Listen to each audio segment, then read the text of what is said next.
اعوذ باللہ من الشیطان الرجیم، بسم اللہ الرحمن الرحیم۔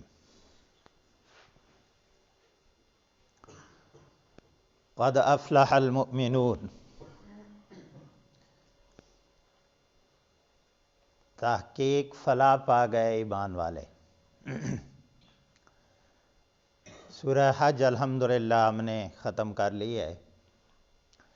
اور سورہ مومنون، اب اس سورت کا نام سورہ مومنون ہے،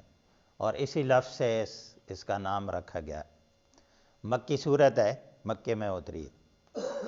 تو اللہ تعالیٰ اس سورت کے بالکل شروع میں کچھ ایسی صفات کا تذکرہ کر رہے ہیں جو صفات انسان کو کامیاب کرتی ہیں، جو انسان کو خسارے اور نقصان سے بچاتی ہیں۔ پہلا ہے اللہ رب العزت نے آغاز کیا کہ ایمان والے فلاح پا جائیں گے۔ یہ ایک تو فلاح کی حقیقت ہم سمجھتے ہیں کہ فلاح کس کو کہتے ہیں،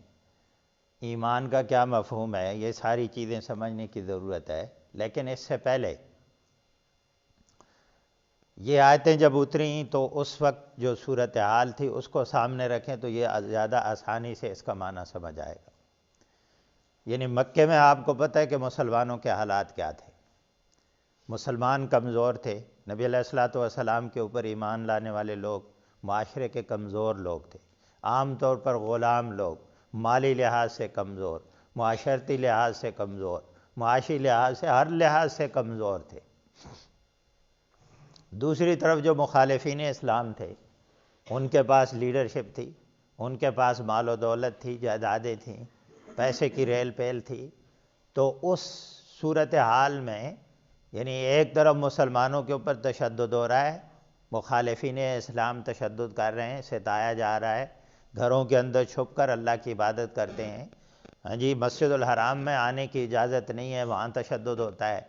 اور مالی لحاظ سے کمزور ہیں، کھانے کے لیے کچھ نہیں ہے، خود نبی علیہ الصلوۃ والسلام کئی دن گھر میں آگ نہیں جلا کرتی۔ یہ کیفیت ایک طرف ہے، اور دوسری طرف آپ دیکھیں کہ عیش و عشرت کی زندگی ہے، ان کے نوکر چاکر ہیں، خادم ہیں ان کے پاس، گھر کے کام کاج کے لیے کنیزیں ہیں۔ تو ایک بڑا سجدھائی تھی اور بڑا روب راب تھا، عیش و عشرت تھی اس معاشرے کے اندر، اور عیاشی کی زندگی، کوئی پابندی نہیں ہے، اپنی منمانی کی زندگی گزار رہے ہیں۔ تو اللہ رب العزت نے ایسی صورتحال میں ارشاد فرمایا کہ ایمان والے کامیاب ہیں۔ یعنی کامیابی کے تصور کو اللہ رب العزت نے واضح کیا ہے کہ اگر کوئی یہ سمجھتا ہے کہ میرے پاس دنیا کی عیش و عشرت ہے، مال و دولت ہے، اگر کوئی سمجھتا ہے کہ میں کسی بڑے عہدے اور منصب پر فائز ہوں، اگر وہ سمجھتا ہے کہ میری لیڈرشپ ہے، میں لوگوں کو لیڈ کر رہا ہوں، یہ کامیابی کے پیمانے ہیں اگر کسی کے پاس، تو یہ اس کی غلط فہمی ہے۔ کامیابی کا پیمانہ اللہ کے نزدیک اور اللہ کے رسول کے نزدیک بالکل مختلف ہے، اس تصور سے بالکل ڈیفرنٹ ہے۔ اور فرمایا کہ کامیابی کے لیے کچھ صفات کا ہونا ضروری ہے۔ اگر وہ صفات کسی انسان کے پاس ہیں تو وہ آدمی کامیاب آدمی ہے، چاہے وہ کھانے کے لیے اس کے پاس کچھ نہ ہو، چاہے لباس کے اوپر کئی پیون کیوں نہ لگے ہوں، چاہے کئی دن ان کے پاس کھانے کے لیے کوئی نہ ہو، چاہے رہنے کے لیے ایک معمولی سی جھونپڑی کیوں نہ ہو، اس کے اندر زندگی گزار رہا ہو، معاشرے کے اندر کوئی اس کی بات سننے کے لیے تیار نہ ہو، اس کے ساتھ کوئی بیٹھنے کے لیے تیار نہ ہو۔ نبی علیہ الصلوۃ والسلام پر جو لوگ ایمان لائے تھے، لوگ ان کے ساتھ بیٹھتے نہیں تھے۔ مشہور واقعہ ہے، ٹاپ کی لیڈرشپ نبی علیہ السلام کے پاس آئی، نبی علیہ الصلوۃ والسلام کے پاس اس وقت لوگ بیٹھے تھے، کون؟ جو غلام تھے معاشرے کے، جو کمزور فقراء مساکین لوگ بیٹھے تھے۔ انہوں نے اعتراض کیا کہ آپ کی محفل میں غلام بیٹھتے ہیں؟ عربوں کا یہ تصور نہیں تھا کہ غلام ان کے ساتھ بیٹھے، ان کے ساتھ بیٹھ کر کھانا کھائے۔ تو انہوں نے بہانہ بنایا کہ ہم ان لوگوں کے ساتھ آپ کی محفل میں نہیں بیٹھ سکتے، آپ کے ساتھ گفتگو نہیں کر سکتے۔ جس معاشرے میں یہ تصور ہو کامیابی اور ناکامی کا اور عزت اور معیار کا، یہ تصور ہو، اس معاشرے کے اندر اللہ رب العزت نے اعلان کیا کہ بھائی کامیابی کا پیمانہ کیا ہے، کامیابی کیا ہے، تاکہ مسلمانوں کے سامنے بھی کلیئر ہو جائے اور دشمنوں کے سامنے بھی کلیئر ہو جائے۔ اور کچھ صفات کا اللہ نے تذکرہ کیا کہ یہ صفات جس کے اندر ہوں گی وہ کامیاب ہوگا۔ اب سب سے پہلے فلاح کی بات کرتے ہیں۔ فلاح کا مطلب، لفظی مطلب فلاح، فالامحا، اس کا معنی پھاڑنا ہوتا ہے یا کاٹنا ہوتا ہے۔ مشہور ایک سٹیٹمنٹ فقرہ بولا جاتا ہے، الحدید بالحدید یفلا، لوہا لوہے کو کاٹتا ہے، لوہا لوہے کے ساتھ کاٹا جاتا ہے، یہ مشہور فقرہ بولا جاتا ہے عربی میں۔ تو فلحہ کا یا یفلحو کا معنی یہاں وہ کیا ہوتا ہے؟ کاٹنا، یعنی فلک کے معنی میں قل اعوذ برب الفلق، فلک کا معنی بھی پھاڑنا ہوتا ہے، جیسے صبح کو فلک کہتے ہیں تو اس لیے کہتے ہیں کہ صبح کی روشنی رات کی تاریکی کے پردوں کو پھاڑ کر نکلتی، تو یہ اس سے ملتا جلتا لفظ ہے۔ تو یہاں سے ایک اشارہ یہ ملتا ہے کہ ایک مسلمان وہی کامیاب ہوگا جو اپنے نفس کے اوپر، اپنے دل کے اوپر، مختلف اس کے دلوں کے اوپر غفلت کے پردے چڑھ جائیں گے، گندگی کے پردے چڑھ جائیں گے۔ یہ دنیا کا ماحول ایسا ہوتا ہے کہ انسان اس معاشرے میں رہتے ہوئے کبھی اس کی خواہشات اس پر غالب آ جاتی ہیں، کبھی معاشرے کے اندر فحش اور منکرات ہوتی ہیں، ان کے اثرات انسان کی زندگی پر آتے، تو انسان کی روح کے اوپر، انسان کے دل و دماغ کے اوپر ان چیزوں کے اثرات ہوتے۔ تو فرمایا کہ جو آدمی ان چیزوں کو پھاڑ دے گا، ان چیزوں کو اپنے دل و دماغ سے اتار دے گا اور پھینک دے گا، کبھی غفلت کا پردہ آ جائے، کبھی کوئی گندگی کے اثرات اس کے اوپر ہو جائے، کبھی جس معاشرے کے اندر رہتا ہے فحش اور منکرات باتوں کے اثرات اس کی زندگی کے اندر آ جائے، ان کو پھاڑ کر، ان کو اپنے آپ سے علیحدہ کر کے جو آدمی محنت اور جدوجہد کرے گا، وہی پچھلی آیت جو کل آپ نے درس میں سنی تھی کہ وجاہدوا فی اللہ حق جہادی، جو اللہ کے راستے میں مجاہدہ کرتے ہیں، محنت کرتے ہیں، کبھی اپنے نفس کے ساتھ مجاہدہ کر رہے ہیں، کبھی شیطان کے ساتھ، شیطانی طاقتوں کے ساتھ مجاہدہ، اس لیے فلاح کسان کو کہتے ہیں جو زمین کو پھاڑ کر زمین کو ہل چلاتا ہے، زمین کو پھاڑتا ہے، محنت کرتا ہے، جدوجہد کرتا ہے، بیج کاشت کرتا ہے، پھر جا کے اس کو نتیجہ ملتا ہے۔ تو یہاں سے پیغام یہ ہے کہ ایمان مشقتوں کا نام ہے، ایمان محنت کا نام ہے، ایمان اپنے دل سے، اپنے روح سے، اپنے آپ کی تقوی کے اوپر جو چیزیں آپ کے راستے میں رکاوٹ ہیں، ان رکاوٹوں کو عبور کرنے کا نام ہے، مشکلات کو برداشت کرنے کا نام ہے اور صبر کا نام ہے۔ جو آدمی یہ مجاہدہ کرے گا، محنت اور جدوجہد کرے گا، وہ کامیاب ہوگا۔ اور یہ خسران کے مقابلے میں یہ لفظ استعمال ہوتا ہے۔ سورہ شمس کے اندر اللہ رب العزت نے استعمال کیا ہے قد افلح من زکاہا وقد خواب من دساہا۔ افلح اور خوابہ بالکل ایک دوسرے کے اپوزٹ استعمال ہوئی۔ خوابہ کا معنی خائب و خاسر، دنیا میں آپ اردو میں بھی استعمال کرتے ہیں یہ لفظ، تو اس کے مقابلے میں یہ لفظ استعمال ہوا ہے، دنیا اور آخرت کی کامیابی کے لیے یہ لفظ بولا جاتا ہے۔ تو اللہ رب العزت کہہ رہے ہیں کہ اس کا تعلق یہ جو صفات ہیں، اگر یہ آپ اپنائیں گے تو یہ کامیابی جو آپ کو ملے گی، یہ عزتیں جو آپ کو ملیں گی، یہ صرف دنیا کے ساتھ ان کا یا آخرت کے ساتھ ان کا تعلق نہیں ہے، دنیا کے اندر بھی آپ کامیابی حاصل کریں گے۔ تو یہ تو فلاح کی تھوڑی سی تشریح ہو گئی۔ المؤمنون پہلی صفت ہے، ایمان کی دولت جس کے پاس ہوگی وہ کامیاب ہوگا۔ جیسے میں نے پہلے آپ کو بتایا کہ اس کے پاس جائیداد ہے یا نہیں، اس کے پاس اچھا رہنے کا گھر ہے یا نہیں، اس کے پاس کھانے کے لیے کچھ ہے یا نہیں، اس کے جسم کے اوپر پھٹا ہوا لباس ہے، بظاہر اس کی زندگی کتنی مشکلات کا شکار کیوں نہیں ہے اپنی زندگی کے اندر، لیکن اگر اللہ رب العزت نے اس کو ایمان کی دولت سے نوازا ہے تو فرمایا ایسا آدمی قیامت کے دن کامیاب ہوگا، کیونکہ قیامت کے دن ایمان کا وزن ہوگا۔ ایمان بڑی قیمتی چیز ہے، ہمیں اپنی ایمان کی فکر کرنی چاہیے، اپنی ایمان کے اضافے کے لیے محنت و جدوجہد کرنی چاہیے اور مجاہدہ کرنا چاہیے کہ کہیں ہمارے ایمان کے جو ڈاکو ہیں وہ کہیں ہمارے ایمان کے اوپر حملہ نہ کر دیں۔ ایمان بہت قیمتی چیز ہے، کہیں ایسا نہ ہو دکان پہ کھڑے ہو کر اپنے ایمان کا سودا کر دے، مارکیٹوں اور بازاروں میں گھومتا ہوا اپنی زندگی گزارتے ہوئے اپنی ایمان کو کمزور کر دے، ایمان کا سودا کر دے۔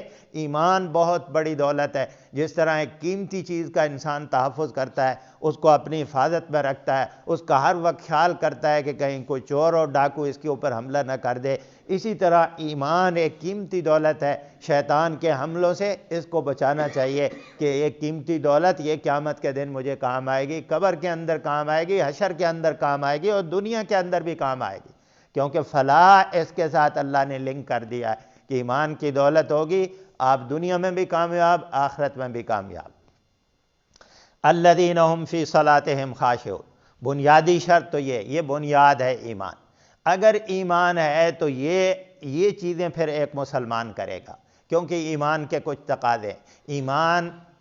فکر و عمل کا نام ہے، ایمان انسان کی زندگی کے اندر تبدیلی پیدا کرتا ہے۔ اس لیے قرآن نے جہاں جہاں ایمان کی بات کی، عمل صالحہ کی بات کی ہے، اور علماء ایک مثال دیتے ہیں کہ ایمان کی مثال ایسے ہی ہے جیسے اچھا بیج ہوتا ہے۔ جب انسان اچھے بیج کو زمین کے اندر کاشت کرتا ہے اور زمین بھی اچھی ہوتی ہے، جس دل میں ایمان آیا وہ دل بھی ٹھیک ہو، اس کے اندر اخلاص ہو، اس کے دل کے اوپر محنت ہو کہ کبھی غفلت کے پردے اس کے اوپر چڑھ جائیں تو ان کو اتارنے کی کوشش کی جائے۔ جس طرح زمین کے اندر مختلف قسم کی بوٹیاں، جڑی بوٹیاں پیدا ہو جاتی ہیں، گھاس پھوس پیدا ہو جاتا ہے، ایک زمیندار محنت کرتا ہے، ایک کسان محنت کرتا ہے کہ اس زمین کو بہترین کیا جائے، اس کو نرم کیا جائے تاکہ اس کے اندر سے نکلنے والی فصل وہ جوان ہو جائے اور اس سے میں فائدہ اٹھاؤں۔ تو یہی بات ہے کہ اگر بیج ٹھیک ہے ہاں جی، اور آپ کی زمین ٹھیک ہے، دل کی زمین، تو ایمان ضرور آپ کی زندگی کے اندر تبدیلی لائے گا۔ ایمان آپ کی فکر کو، ایمان آپ کی سوچ کو تبدیل کر دے گا، ایمان آپ کے شب و روز کو تبدیل کر دے گا، ایمان آپ کے اخلاقیات اور معاملات کو تبدیل کر دے گا۔ شرط وہی ہے کہ ایمان ٹھیک ہے، ٹھیک ایمان، اللہ کی توحید پر آپ یقین پیدا کر لیں، اللہ کے اوپر ایمان مضبوط کر لیں، اور آپ کا دل ٹھیک ہو، اس کے اوپر غفلت کے پردے نہ چڑھیں، تو پھر یہ ایمان آپ کی زندگی کے اندر ضرور تبدیلی لائے گا، اور وہ تبدیلی ان شکلوں میں آئے گی۔ اللہ رب العزت فرماتے ہیں الذین ھم فی صلاتہم خاشعون۔ ایمان کے بعد سب سے اہم چیز ایمان کے تقاضوں میں سے یہ ہے کہ ایک مسلمان نماز کا پابند ہو۔ کل کے درس میں بھی آپ نے سنا کہ اصل مشن انسانوں کا کیا ہے، کہ اس کائنات کے اندر اللہ کی اطاعت اور فرما برداری، یہ رب کی دھرتی ہے، رب کی اطاعت اور فرما برداری ہونی چاہیے اور رب کا نظام ہونا چاہیے۔ اس کے لیے ایک مسلمان نے محنت اور جدوجہد کرنی ہے، اور اس محنت اور جدوجہد کے لیے انسان کو اپنے دشمنوں سے مقابلہ کرنا ہے، اور مقابلے کے لیے اس کے پاس پاور ہونی چاہیے۔ اور یہ پاور کیسے ملتی ہے؟ جب اللہ کی مدد اور نصرت آپ کو ملے گی، اور اللہ کی مدد اور نصرت ملے گی جب آپ اپنے رب کے سامنے جھک جائیں گے، نمازیں پڑھیں گے، رب کے سامنے عاجزی کریں گے، رب سے مدد اور نصرت مانگیں گے، پھر اللہ کی مدد اور نصرت آئے گی۔ اس لیے اللہ رب العزت نے ایمان کے بعد سب سے پہلے جس چیز کا تذکرہ کیا اور فرمایا وہ اپنی نمازوں میں خشوع اختیار کرتے۔ خشع کا معنی ہوتا ہے جھکنا، عاجزی، تذلل اس کا معنی ہوتا ہے، اور خشوع کا تعلق انسان کے جسم سے بھی ہے، لیکن اصل خشوع کا تعلق انسان کے دل کے ساتھ ہوتا ہے۔ اگر دل کے اندر خشوع نہیں ہے تو ظاہری جسم کے اندر بھی خشوع نہیں آ سکتا۔ ایک شخص کو نبی علیہ الصلوۃ والسلام نے دیکھا کہ وہ نماز کے دوران اپنی داڑھی سے کھیل رہا تھا، اپنی داڑھی کو ہاتھ لگا رہا تھا۔ نبی علیہ الصلوۃ والسلام نے فرمایا لو خشع قلبہ خشعت جوارحہ، اگر اس کے دل کے اندر خشوع ہوتا تو اس کے جوارح، اس کے جسم کے اندر بھی خشوع ہوتا۔ تو گویا نبی علیہ الصلوۃ والسلام نے وضاحت کر دی ہے کہ خشوع کا اصل تعلق کس کے ساتھ ہے؟ دل کے ساتھ ہے۔ تو گویا نماز کے اندر دل کے اندر ایک تذلل اور عاجزی ہونی چاہیے، دل کے اندر اپنے رب کے سامنے حاضری کا ایک تصور کہ میں کائنات کے سب سے بڑے رب کے سامنے کھڑا ہوں، سب سے بڑی ہستی کے سامنے کھڑا ہوں، جو میرا خالق ہے، جو میرا مالک ہے، جس کی میں نعمتیں استعمال کرتا ہوں، جس نے مجھے یہ زندگی دی، سب کچھ دیا، جس کے سامنے میں نے پیش ہونا ہے اور میں نے جواب دینا ہے جس کے سامنے پیش ہو کر۔ حضرت حسن رضی اللہ تعالیٰ عنہ کے بارے میں آتا ہے کہ جوں ہی وہ وضو کرنا شروع کرتے تھے، آہستہ آہستہ ان کے دل کا، ان کے چہرے کے اثرات تبدیل ہوتے چلے جاتے، وہ چہرے، ان کی شکل، یعنی ان کے چہرے پر سرخی نظر آنا شروع ہو جاتی تھی۔ لوگوں نے ان سے پوچھا کہ آپ اتنے پریشان کیوں ہو جاتے ہیں جب آپ وضو سٹارٹ کرتے ہیں؟ اور جوں ہی وضو آگے بڑھتا ہے کہ کیفیت اور سخت ہوتی چلی جاتی تھی۔ حضرت حسن رضی اللہ تعالیٰ عنہ نے فرمایا کہ بھائی دیکھو، میں جس رب کے سامنے پیش ہونے جا رہا ہوں اس تصور سے ڈرتا ہوں کہ اس کے اپنے رب کے سامنے کیسے کھڑا ہوں گا، اس رب کی نافرمانی کرتا ہوں، اس رب کے سامنے پیش کیا ہے۔ اگر ایک آدمی کے اندر یہ تصور ہوگا تو اسی چیز کا نام خشوع ہے۔ نماز کے اندر جب انسان آتا ہے اس کی نگاہیں جھک جانی چاہیے، اس کا جسم ڈھیلا پڑ جانا چاہیے، اور اس کے دل کے اندر بھی عاجزی ہونی چاہیے، اور اس کا جسم بچ جانا چاہیے اپنے رب کے سامنے، اس کی نظریں ادھر ادھر نہ جائیں، اس کے جسم کی حرکت نہ ہو۔ یہ سارا خشوع کا تعلق ہے کہ انسان اپنے دل کے اندر یہ خیال کرے کہ اپنے رب کے سامنے کھڑا ہوں۔ پھر نماز کا معنی اور مفہوم بھی پتہ ہونا چاہیے کہ آپ اپنے رب سے کیا گفتگو کر رہے ہیں، کیا باتیں کر رہے ہیں، کیا معاہدے کر رہے ہیں۔ مثلاً ہم نماز میں دعا کرتے ہیں نخلا و نترک من یفجرک، اے اللہ ہم چھوڑ دیں گے، ہم علیحدہ ہو جائیں گے اس آدمی سے جو تیری نافرمانی کرتا ہے۔ روز دعا قنوت پڑھتے ہیں، ہم اپنے رب سے یہ وعدہ کرتے ہیں کہ اللہ ہم ہر اس آدمی سے چھوڑ دیں گے، اس آدمی کو، اس آدمی کے ساتھ ہمارا کوئی تعلق نہیں ہوگا جو تیری نافرمانی کرے۔ پھر دیکھیں ہمارے تعلقات کیسے لوگوں کے ساتھ ہیں، ہماری دوستیاں، ہمارا اٹھنا بیٹھنا، ہماری محفلیں کن لوگوں کے ساتھ ہوتی ہیں۔ ہم اپنے رب سے روز وعدہ کرتے ہیں۔ یہ اس وجہ سے ہم بھول جاتے ہیں کہ ہمیں پتہ ہی نہیں ہم اپنے رب سے کیا باتیں کریں۔ ایاک نعبد و ایاک نستعین تو ہم ہر روز اپنے رب سے وعدہ کرتے ہیں، ہر رکعت میں وعدہ کرتے ہیں، نماز 5 وقتہ نماز کے اندر ہر رکعت کے اندر یہ وعدہ ہوتا ہے، لیکن پھر اللہ کی بندگی، اللہ کی اطاعت سے منہ موڑتے ہیں، اللہ کی بغاوت اور نافرمانی کرتے ہیں۔ تو خشوع کے معنی میں یہ چیز بھی شامل ہے کہ ایک مسلمان کو پتہ ہو میں اپنے رب سے کیا باتیں کر رہا ہوں، کیا معاہدے کر رہا ہوں۔ تو یہ پہلی صفت ایمان ہے، اور ایمان کے تقاضوں میں سے ایمان پھر انسان کی زندگی کے اندر یہ تبدیلی لاتا ہے کہ اس کے اندر عاجزی آتی، اس کے اندر تکبر اور فخر اور غرور نہیں آتا۔ وہ مال و دولت پر فخر اور غرور اور تکبر کرے، وہ اپنے عہدے اور منصب پر فخر اور غرور کرے، اپنے علم پر غرور کرے، اپنی جائیدادوں پر غرور کرے، دوسرے لوگوں کو اپنے سے کمتر سمجھے، یہ چیزیں اس کے اندر نہیں ہوتی ایمان لانے کے بعد۔ پھر اگلی صفت اللہ نے بیان کی، والذین هم عن اللغو معرضون، وہ لوگ جو لغو باتوں سے منہ موڑنے والے ہوتے ہیں۔ اعراض کرنا اردو میں بھی لفظ استعمال ہوتا ہے، یہ اس سے ملتا جلتا لفظ ہے۔ لغو باتیں اردو میں بھی استعمال ہوتا ہے۔ وہ لوگ یعنی وہ ایمان والے جو لغو باتوں سے منہ موڑتے ہیں۔ لغو کا معنی یہ ہوتا ہے کہ جس کا نہ دنیا میں کوئی فائدہ ہو نہ آخرت، بے مقصد باتیں۔ نبی علیہ الصلوۃ والسلام نے ارشاد فرمایا، من حسن الاسلام ترکہ ما لا یعنی، ایک مسلمان کے آدمی کا حسن یہ ہے کہ وہ لا یعنی باتوں کو چھوڑ دے، ایسی باتوں کو جس کا اسے کوئی فائدہ نہیں ہے، نہ دنیا میں کوئی فائدہ ہے نہ آخرت میں کوئی فائدہ ہے، بیہودہ باتیں، فحش باتیں وہ اپنی زبان پہ نہیں لاتا۔ ایک مسلمان ہمیشہ سنجیدہ ہو جاتا ہے، ایک مسلمان کو اپنی زندگی کے مقصد سے آگاہی ہوتی ہے، وہ سمجھتا ہے اس طالب علم کی طرح جو طالب علم امتحان کے حال میں بیٹھا ہوتا ہے، ایگزامینیشن ہال میں بیٹھا ہوتا ہے، اسے پتہ ہوتا ہے کہ یہ 2 گھنٹے 3 گھنٹے میرے پاس جو ٹائم ہے اس کے اوپر میرے فیوچر اور میرے مستقبل کا دار و مدار ہے۔ وہ اپنے وقت کا اس 2-3 گھنٹوں میں ایک ایک گھڑی اور ایک ایک لمحہ صرف کرتا ہے پرچے کو لکھنے میں، پرچے کو حل کرنے میں۔ اسے پتہ ہوتا ہے کہ میں اگر کھیلنا شروع ہو گیا، لا یعنی کاموں میں میں مصروف ہو گیا تو پھر کیا ہوگا، میں نتیجتاً فیل ہو جاؤں گا، میرا نتیجہ جب آئے گا اس پر میرا مستقبل ہے، اس پر میری محنت کے اثرات مرتب ہوں گے۔ یہ ساری چیزیں اس کے ذہن میں ہوتی ہیں۔ اس لیے کسی طالب علم کو آپ نہیں دیکھیں گے کہ وہ پرچہ حل کرتے ہوئے اپنا ٹائم ضائع کر۔ یہی کیفیت ایک مومن کی ہونی چاہیے۔ اسے پتہ ہونا چاہیے کہ یہ وقت جو مجھے اللہ نے دیا ہے، یہ زندگی جو اللہ نے دی ہے، یہ لغویات کے لیے نہیں دی ہے، یہ فحش کاموں کے لیے نہیں دی ہے، یہ بیہودہ اور بے مقصد باتوں کے لیے نہیں دی ہے کہ سارا دن گراؤنڈ میں بیٹھا رہے اور کرکٹ کھیلتا رہے۔ نہ نماز کی فکر ہے، نہ کوئی اور ذمہ داریوں کی فکر ہے، نہ احساس ہے کہ میں نے کیا کرنا ہے، میرا مقصد زندگی کیا ہے، میں نے کیا ذمہ داریاں میرے اوپر عائد ہوتی ہیں۔ کوئی لا یعنی کام، سارا دن تاش کھیلتا رہے، سارا دن ہوٹلوں میں بیٹھتا رہے، سارا دن، یعنی اسلام کی یہ نہیں کہتا کہ آپ تفریح کام نہ کریں، لیکن میانہ روی ہونی چاہیے۔ انسان اپنے ضروریات کے کام کرے، لیکن یہ دیکھے کہ میں کہاں جا رہا ہوں، میرا مقصد زندگی کیا ہے۔ سارا دن جلسوں میں چلا جائے، سارا دن بیٹھ رہے، نمازوں کی فکر نہیں ہے، یہ نہیں فکر میری ذمہ داریاں کیا ہیں۔ تو اللہ رب العزت فرماتے ہیں کہ مومن جو ہوتا ہے وہ لغو باتوں سے منہ موڑتا ہے۔ اللہ رب العزت نے قرآن پاک میں عباد الرحمن کی صفت بیان کی کہ جو رحمان کے بندے ہوتے ہیں وہ کیسے ہوتے ہیں، وَإِذَا مَرُّوا بِاللَّغْوِ مَرُّوا كِرَامًا۔ عبداللہ ابن مسعود رضی اللہ تعالیٰ عنہ ایک دفعہ کسی جگہ سے گزر رہے تھے، آگے کوئی ایسی محفل تھی جہاں لغو باتیں ہو رہی تھی،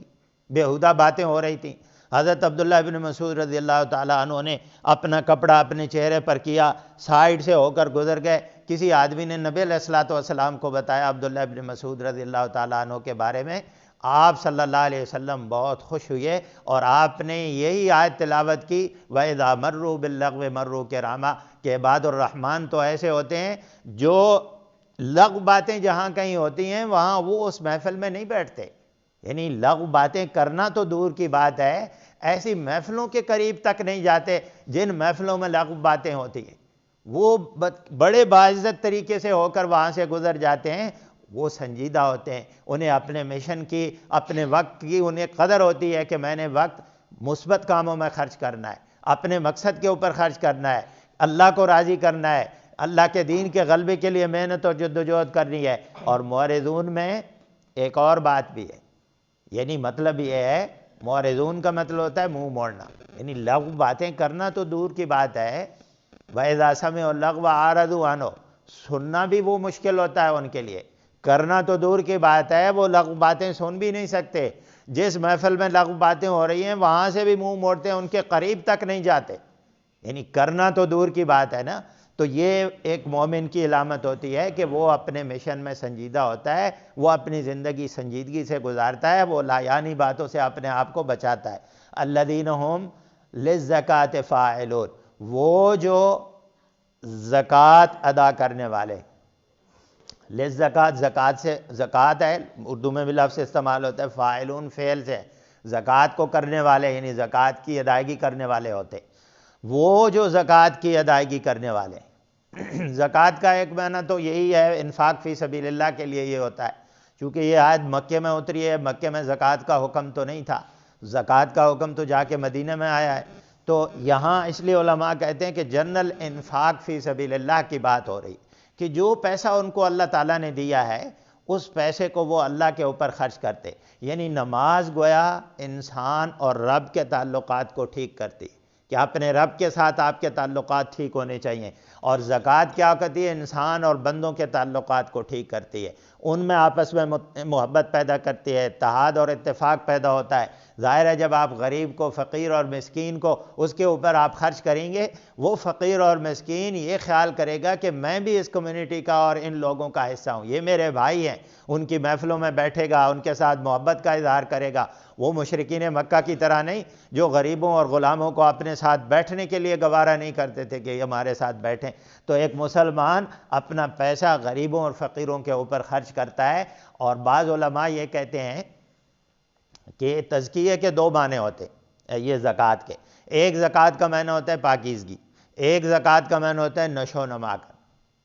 کسی چیز کو اس کی نمو، اس کی نشو و نما، اس کو بڑھانا، اضافہ کرنا۔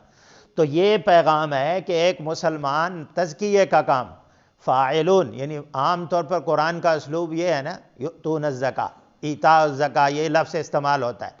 کہ وہ زکوٰۃ ادا کرتے ہیں، لیکن یہاں بالکل اللہ رب العزت نے یہ مختلف الفاظ استعمال کیے، تو اس لیے یہ پیغام دیا جا رہا ہے کہ بھائی وہ صرف زکوٰۃ جس طرح پیسے کو پاکیزہ کرتی ہے، اسی طرح صرف تزکیے کا کام، وہ پیسے کے تزکیے کا کام نہیں کرتے، وہ اپنی مکمل زندگی کے تزکیے کا کام کرتے ہیں۔ تزکیے کا تعلق آپ کے عقیدے کے ساتھ بھی ہے کہ آپ کے عقیدے کے اندر شرک نہیں ہونا چاہیے،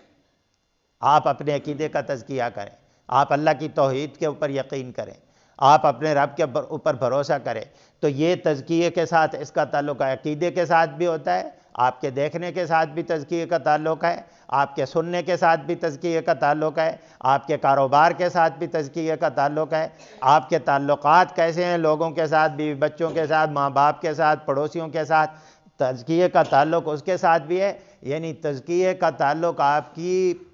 24 آور کی زندگی کے ساتھ ہے، آپ کی پوری زندگی کے ساتھ ہے کہ آپ نے ان کا تزکیہ کرنا ہے۔ اور دوسرا مطلب یہ تزکیے کا میں نے جو نمو اور نمائش بڑھانا ہوتا ہے نا، تو مراد یہ ہے کہ ایک مومن اپنے ایمان کو بڑھانے کی فکر میں رہتا ہے، اپنے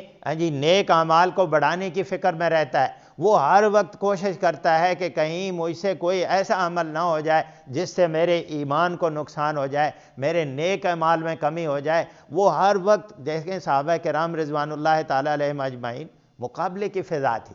خیر کے کاموں میں ایک دوسرے سے آگے بڑھنا۔ حضرت عمر فاروق کہتے ہیں میں نے صدیق اکبر رضی اللہ تعالیٰ عنہ سے آگے بڑھنا ہے، مال کو غزوہ تبوک کے موقع پر ان سے آج آگے بڑھنا ہے۔ پھر ایک بڑھیا کی خدمت کے لیے صدیق اکبر جاتے ہیں، حضرت عمر فاروق کہتے ہیں میں دیکھنا چاہتا ہوں یہ کون کرتا ہے۔